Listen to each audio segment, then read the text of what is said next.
Selamat pagi, salam sejahtera untuk kita semua. Perkenalkan, nama saya Musa SAG. Saya peserta PPG Angkatan 1 tahun 2025 dengan nomor induk mahasiswa PPG 25104370. Saya mahasiswa PPG LPTK Sekolah Tinggi Pastoral Kateketik Santo Fransiskus Asisi Semarang, dan saat ini saya mengajar sebagai guru agama Katolik di SMA Negeri 1 Sungai Lao, Kabupaten Ketapang, Provinsi Kalimantan Barat. Dan nanti saya akan menyampaikan materi pokok di kelas 10E, yaitu materi tentang peran Roh Kudus. Kiranya ada kritik saran dari dosen kepada saya ketika nanti saya akan menyampaikan pembelajaran, dan berikanlah saran yang bisa membangun dan memberikan motivasi sehingga kedepannya saya menjadi guru yang lebih baik ke depan dan profesional. Sekian dan terima kasih, semoga Tuhan memberkati. Silakan disiapkan.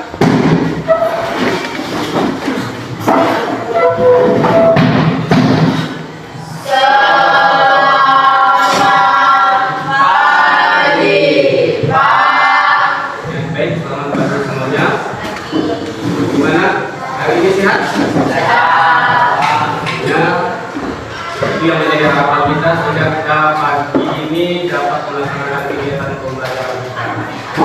Oke, sebelum kita mulai kegiatan pembelajaran kita hari ini, Bapak mau mengabsen dulu ya. Di sini kelas 10E2 dengan E4. Kita absen dulu ya.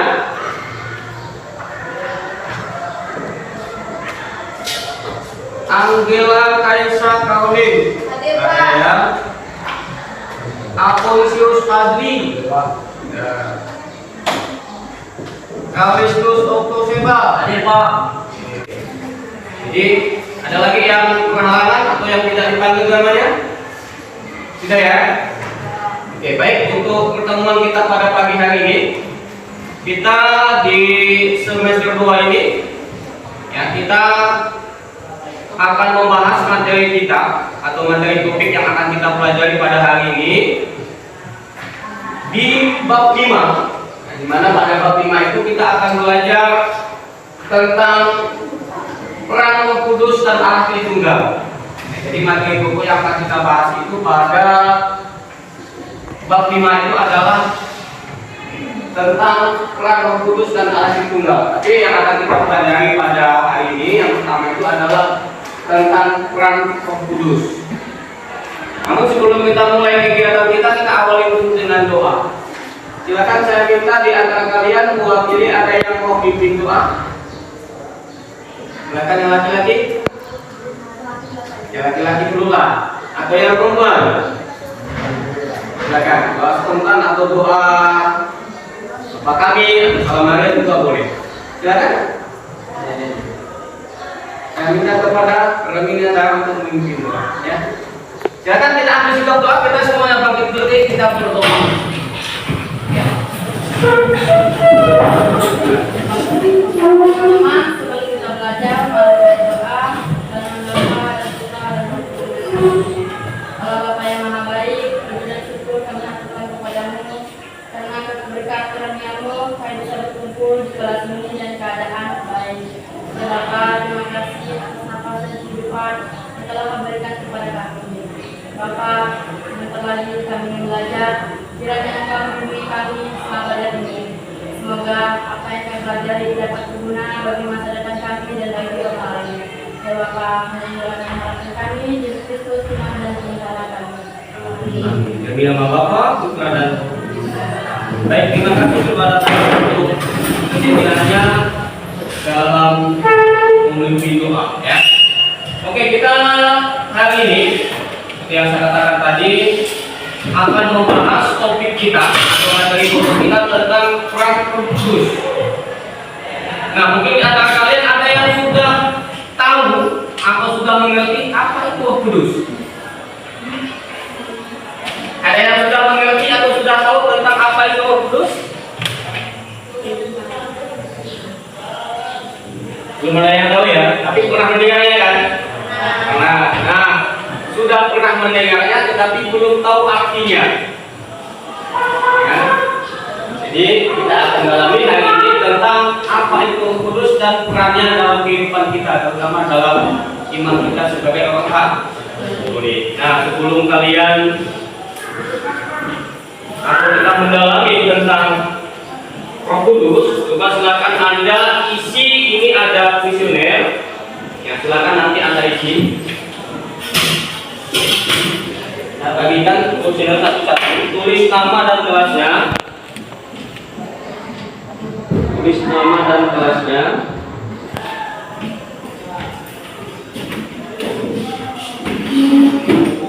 Nah, Wando, cuma silakan Wando, kamu duduknya agak merapat dengan teman-teman. Kita dibentuk 3 kelompok tadi kan. Oke, silakan dibentuk 3 kelompok. Ini 1, 2, 3 ya, 1 kelompok. Ini 2 kelompok, 3 kelompok ya.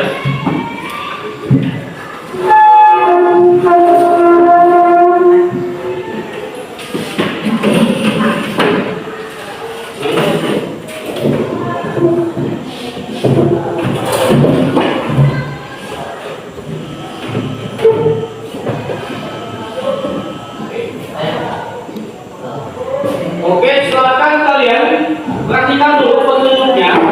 Silakan kalian baca di situ petunjuknya. Di situ ada 3 butir pernyataan yang menyatakan sudah atau belum. Nah, jadi Anda itu menyatakan sudah atau belum itu silakan Anda centang atau tandai pernyataan itu sesuai dengan pemahaman dan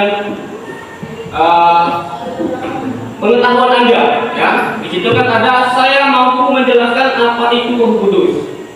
Kalau Anda sudah menyatakan mampu, berarti silakan centang sudah. Tapi kalau tidak, berarti centang belum.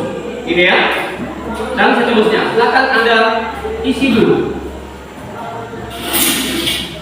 Saya kasih waktu 3 menit. Kalau sudah selesai, silakan dikumpulkan.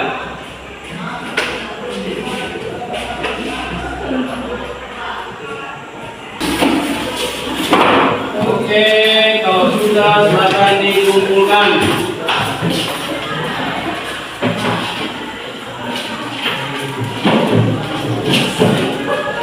Oke, baik, terima kasih. Ada lagi? Oke, kalau sudah, ini jawabannya saya tampung dulu. Nanti akan saya cek kira-kira pernyataan Anda ini mengarah ke belum atau sudah, ya. Nah, oke, sebelum kita mendalami tentang arti dan peran Roh Kudus itu dalam kehidupan kita, khususnya kita sebagai orang Katolik, di sini Bapak menampilkan ada tayangan teks lagu. Lagunya ini yang berjudul tentang Datanglah Roh Maha Kudus. Nah, mungkin di antara kalian ada sudah hafal dengan lagu ini? Belum ya? Ya, lagunya ini sebetulnya ada di di panduan Madal Bakti. Coba saya cari dulu ya.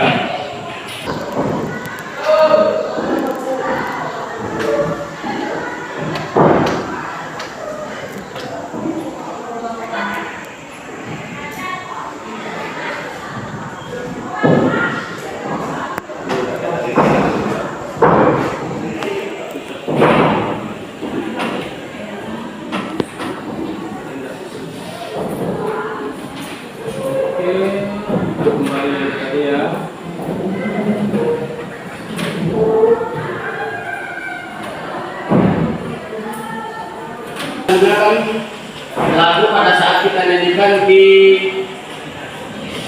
hari raya Pentakosta.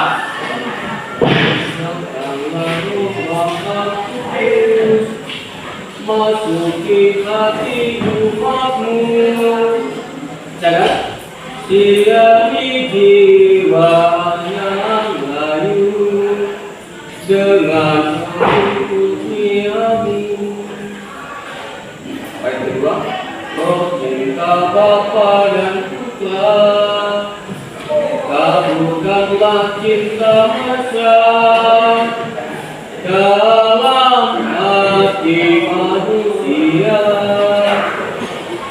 ada pada Bapa. Tinggal suara saya sumbang. Ya. Coba silakan kalian semua cari di apa di Google, coba cari di Google. Di YouTube. Ada Tuhanku, ya sama-sama kita nyanyikan. 1, 2, 3. Kami jiwa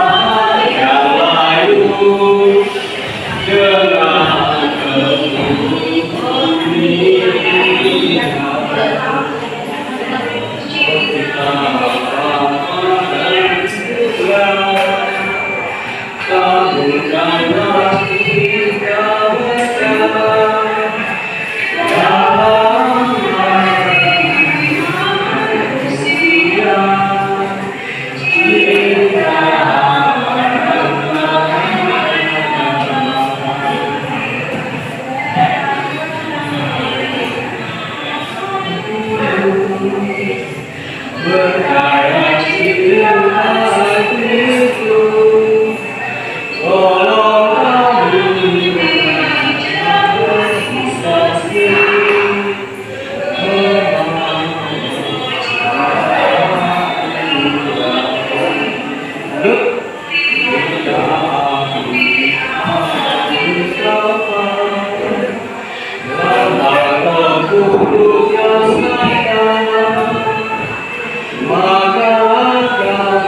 dengan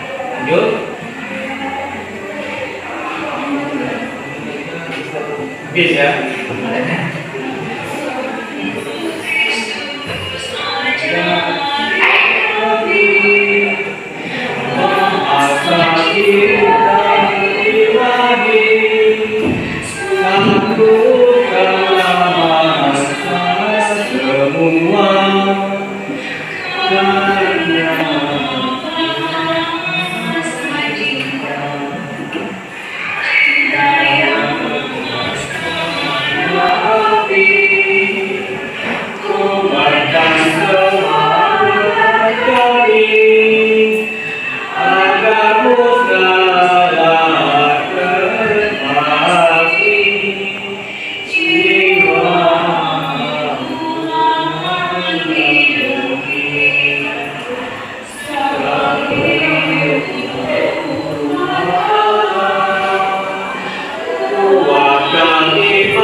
Begitulah bunyi lagunya. Nah, kira-kira sudah bisa dipahami dengan lagu tadi? Belum ya? Oke, kalau sudah atau belum, coba silakan dalam kelompok kalian. Ya, saya bagikan dulu. Silakan gabung dalam kelompoknya. Nah, ini. Ada lembar tugas kelompok yang harus kalian kerjakan. Boleh kalian menggunakan HP. Silakan di dalam tabel itu kalian menjawab atau menjelaskan, ya. Namun sebelum kalian mau menjawab ketiga pertanyaan itu, coba silakan Anda scan. Ada di situ barcode. Kalian dengarkan penjelasan daripada pernyataan dari seorang pemuda yang mengatakan peran Roh Kudus itu dalam hidupnya.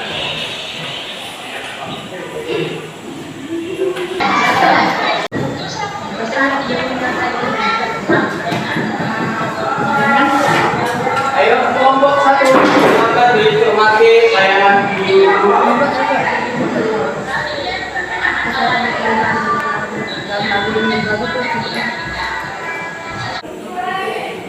ya, jadi itu jawabannya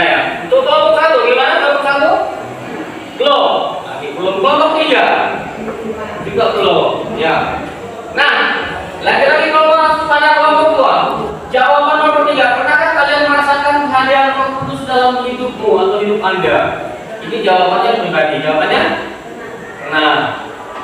Melalui penyerahan hidup diri kepada Tuhan dan terbuka terhadap kebenarannya. Untuk kelompok 3 gimana? Belum ya? Lagi proses ya. Kelompok 1 gimana? Belum. Ya. Oke, baik, kita kasih tepuk tangan buat kelompok 2. Ya. Terima kasih kepada kelompok 2 atas jawabannya. Ya, bisa. Kalian kelompok 1 kalian di sini saja. Ya, di sini saja. Jadi ini kelompok 2. Itu di sini. Di sini. Oke, kalian hanya di sini. Ini ke 1, ini 3. Ya.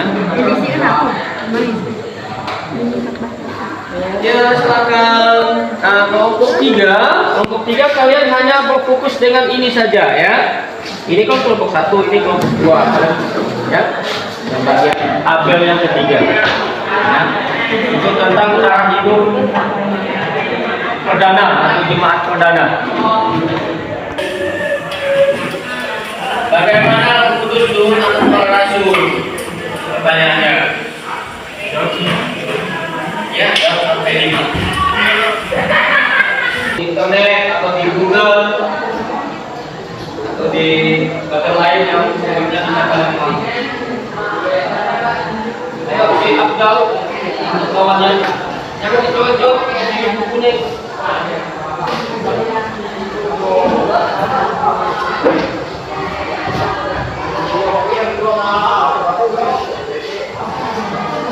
Yang urusannya ada 3 apa yang masuk ya?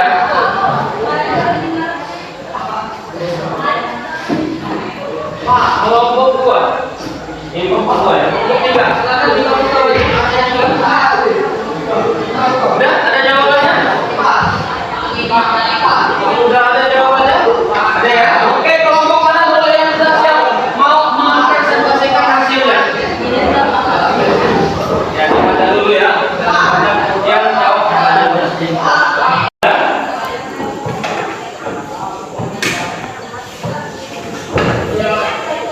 Silakan, kelompok mana yang sudah siap untuk memaparkan jawabannya?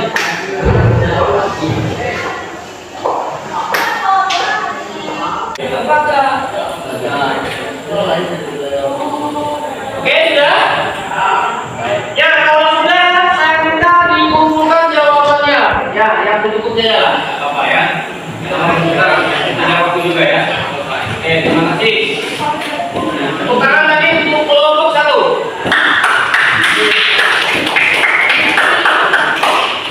Oke, kalau sudah, silakan dikumpulkan jawabannya. Jawaban seadanya tidak apa-apa karena tadi ya.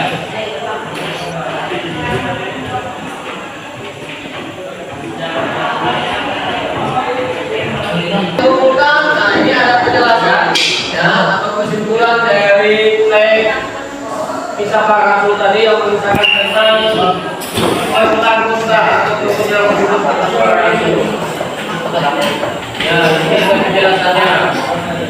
Nah, kata Pentakosta itu berselesaikan apa? Yang lagi? Hari ke-50.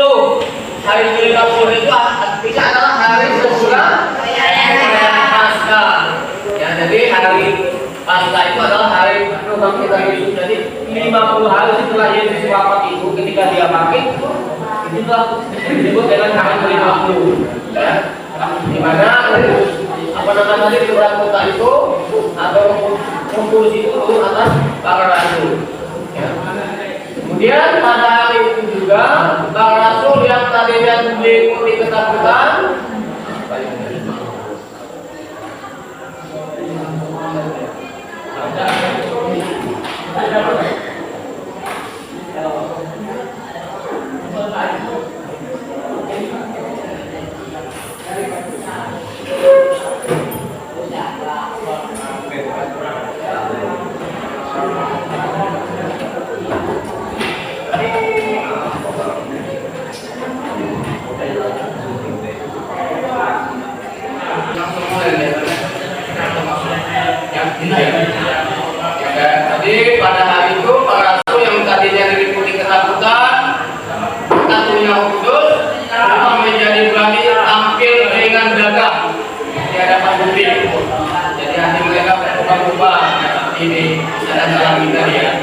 Kemudian jumlah mereka yang tadinya awalnya terbatas, beberapa perempuan dan budak-budak pun juga ada di situ. Kita kota menjadi ribuan. Artinya banyak orang yang percaya, menjadi yakin gitu ya. Itulah sebabnya Pentakosta disebut atau dipandang sebagai hari kelahiran gereja. Jadi gereja itu muncul adanya pada hari yang Pentakosta. Ya, memahami lama api. Ya, dan apakah tahu kita identik kalau ibadah itu pasti menggunakan lilin. Jadi api itu menyimbolkan lambang kehadiran atau kesuburan, ya cahaya. Cahaya itu. Lalu lagi ada awan dan sinar. Awan. Tahu awan?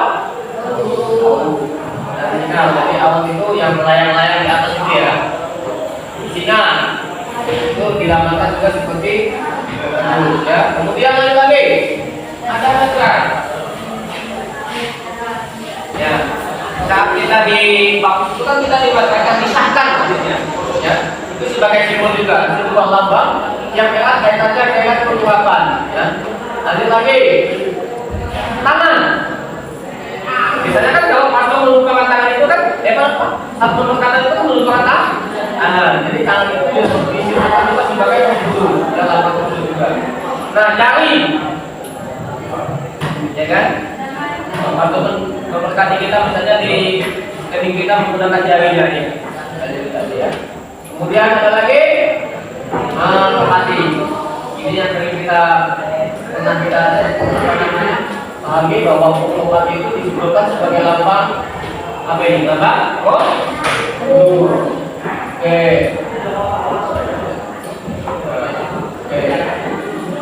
Nah, kira-kira ini tadi ya jelasannya memahami 7 karunia Roh Kudus. Ya, ada 7 karunia. Yang pertama apa ini?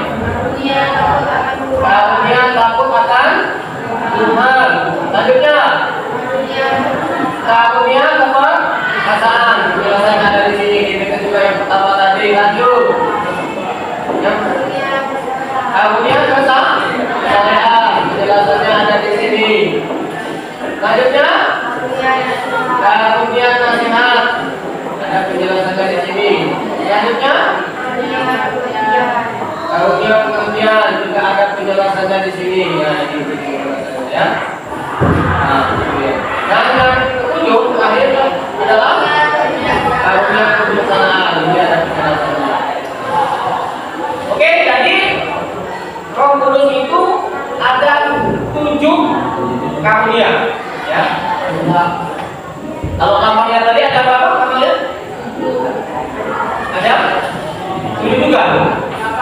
Ada 8, ya. Oke, sudah jelas? Sudah ya. Nah, kalau sudah jelas, maka kalian mengisi. Nah, ini ujian terakhir kita ya. Silakan kalian isi di lembar ini untuk refleksinya.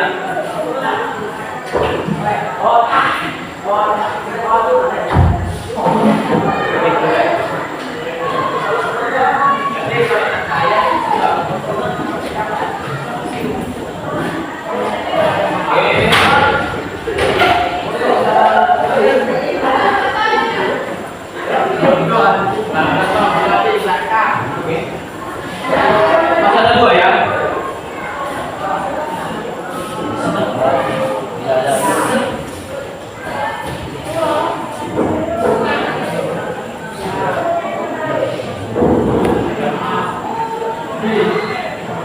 Kalian hanya mencetak ya atau tidak. Iya. Ya atau tidak. Silakan saya kasih waktu 2 menit. Kalau sudah selesai dikumpulkan. Sudah ya. Silakan maju ke depan kumpulkan masing-masing.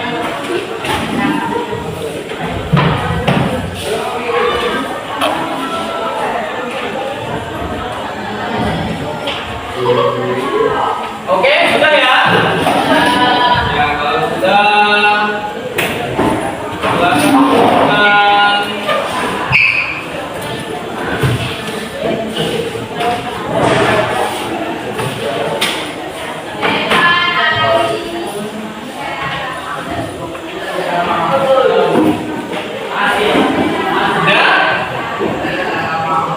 Yang waktu kita sudah habis. Yang kita cukupkan sampai di sini atau mungkin sebelum kita tutup ada yang mau ditanyakan? Gak ada ya? Atau sudah jelas atau masih bingung? Ya sudah jelas, mungkin ada yang masih bingung gitu ya, Bapak. Oke, kita akhir sampai di sini, kita tutup dengan doa. Silakan tadi yang berikutnya adalah yang kedua kali ini saya minta laki-laki. Pada si apa nih, Dimas ya? Ya Dimas. Ya, ada Dimas. Nah, kita tutup dengan doa. Silakan saya minta kepada Dimas untuk memimpin doa. Kita semuanya bangkit berdiri.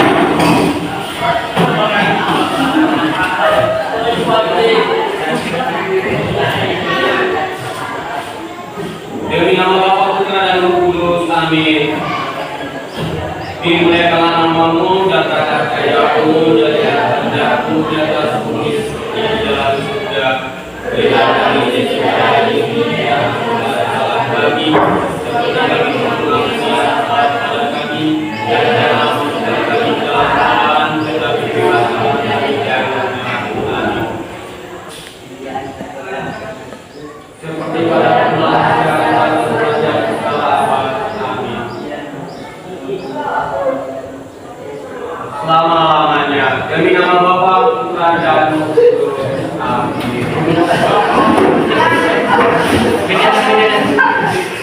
Cepat. Salam.